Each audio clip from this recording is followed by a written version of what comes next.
September 23rd, 1955. A cool, misty Friday night in Los Angeles. Outside the Villa Capri restaurant, the air was thick with Hollywood glamour and cigarette smoke. James Dean, the golden boy of cinema, the rebel without a cause, had just taken delivery of his newest toy, a silver bullet on wheels, a Porsche 550 Spyder. He called it Little Bastard. He saw British actor Alec Guinness leaving the restaurant and waved him over. Dean was proud. He wanted to show off the machine that could reach 150 miles per hour. He asked Guinness what he thought of it. Guinness walked around the car. He looked at its low profile. He looked at the flimsy aluminum skin. He felt a sudden, inexplicable chill run down his spine, a feeling of pure dread. He looked James Dean in the eyes and said something that would haunt history forever. "Please never get in it," Guinness warned, his voice trembling. "It is now 10 o'clock, Friday the 23rd of September, 1955. If you get in that car, you will be found dead in it by this time next week." James Dean just laughed. He was 24 years old. He was immortal, or so he thought. 7 days later, at 5:45 p.m., Alec Guinness's prophecy came true. To understand the death, we must first understand the life and the machine that took it. In 1955, James Dean was not just an actor. He was a phenomenon. He represented a shift in American culture, a move away from the rigid structure of the post-war era towards something wilder, faster, and more dangerous. He had an insatiable need for speed.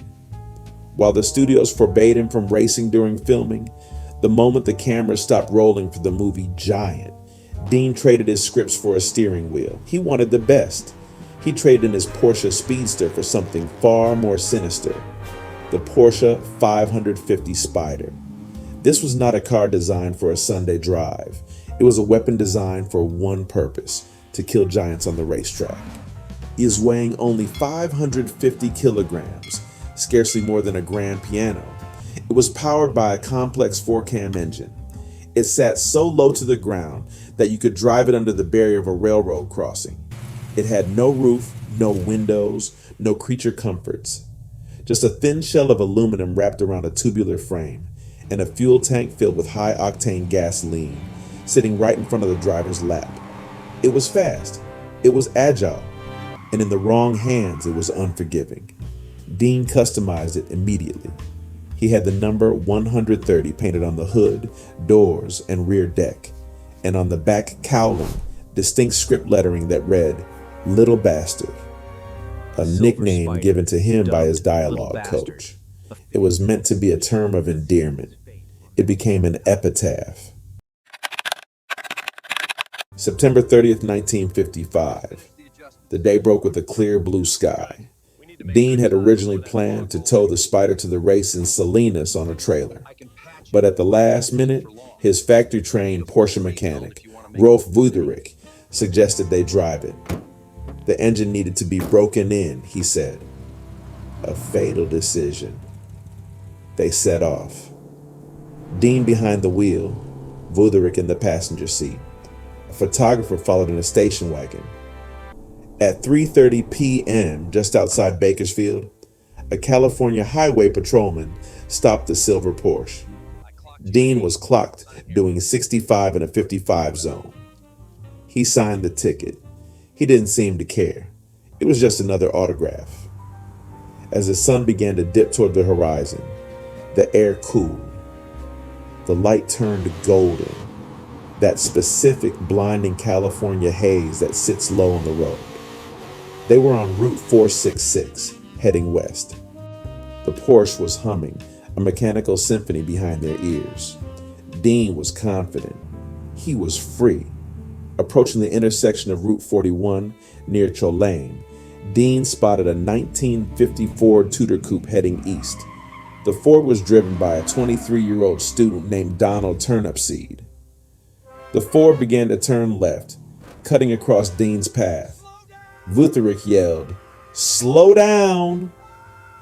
Dean, staring at the looming Ford, uttered his final words. "That guy's gotta stop. He'll see us." He didn't. The impact was catastrophic.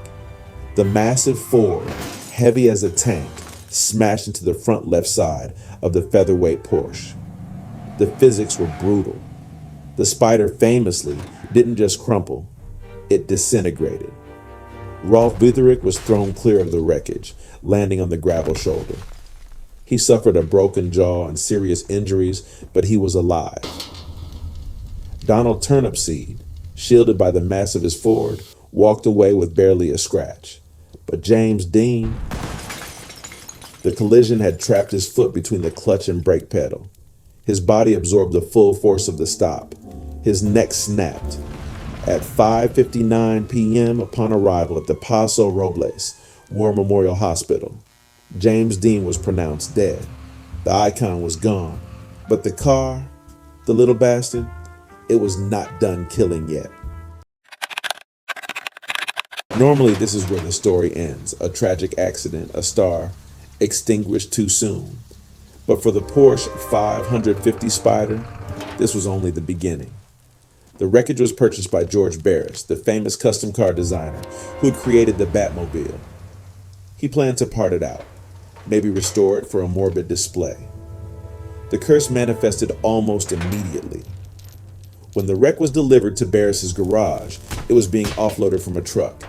Without warning, the chain snapped. The 550-kilogram mass of twisted metal fell, crushing the legs of a mechanic standing nearby.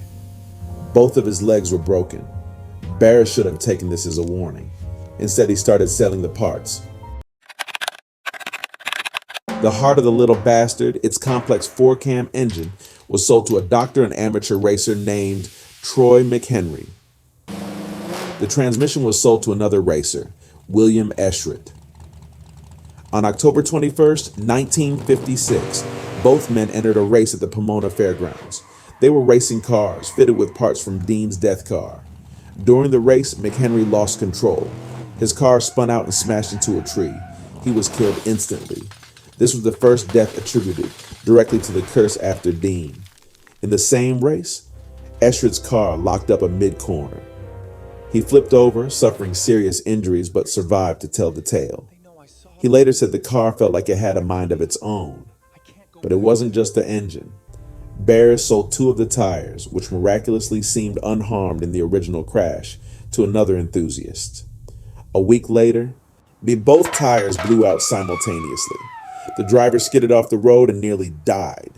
It was as if every single molecule of that car was infected with bad luck. With the parts causing havoc, Barris decided to hide the rest of the shell, but the California Highway Patrol persuaded him to loan the wreckage for a traveling safety exhibit. The aim was to show teenagers the horrors of speeding. They called the exhibit, "This Could Be You." The horror show continued. One night, the garage housing the exhibit caught fire. The blaze was fierce, burning everything to the ground. Every car in that garage was destroyed, except one. The little bastard sat amidst the ashes, virtually untouched by the flames. The fire had scorched everything around it but refused to consume the cursed metal. Later, at a high school exhibit in Sacramento, the car slipped off its display mount. It fell on a student, breaking his hip. On another transport run, the truck carrying the Spyder lost control when the driver was thrown from the cab. The wreckage of the Porsche fell off the back and landed on top of the driver, crushing him to death. By 1960, the little bastard had been directly or indirectly involved in at least 2 fatalities and multiple serious injuries since Dean's death. By 1960, George Barris had enough. The car was too dangerous. He demanded it be high return from its tour in Miami to his shop in Los Angeles. The wreckage was loaded into a sealed boxcar. The doors were locked. The seals were tamper-proof. When the train arrived in Los Angeles, Barris went to collect it. He broke the seal. He slid open the heavy doors. It was empty. The 550 Spyder was gone, vanished into thin air. There was no sign of a break-in, no sign of theft. It was simply gone. For decades, rumors have swirled. Some say it was stolen by a collector. Others say it was hidden behind a false wall in a building in Washington. In 2005, the Volo Auto Museum offered $1 million for its return. Many tips came in, but the car has never been found. Did someone steal it? Or did the little bastard finally decide that it claimed enough victims and leave this world on its own terms? James Dean lived fast and died young. He left behind a legacy of rebellion that defines cool to this day. But his final co-star, the little bastard, remains one of the greatest mysteries of the automotive world. A machine built for speed that became a vessel for tragedy. Was it a curse? Was it just a series of unfortunate coincidences amplified by the grieving mind of the public? Or was Alec Guinness right on that foggy night in 1955? Some machines have a soul, and some souls are dark. Wherever the wreckage lies today, buried in a swamp, hidden in a private collection, or disintegrated into rust, one thing is certain: the little bastard has never truly stopped running. Thanks for watching. If you enjoyed this journey into the shadows of automotive history, subscribe for more tales from the garage. Drive safe and beware the silver car in your rearview mirror.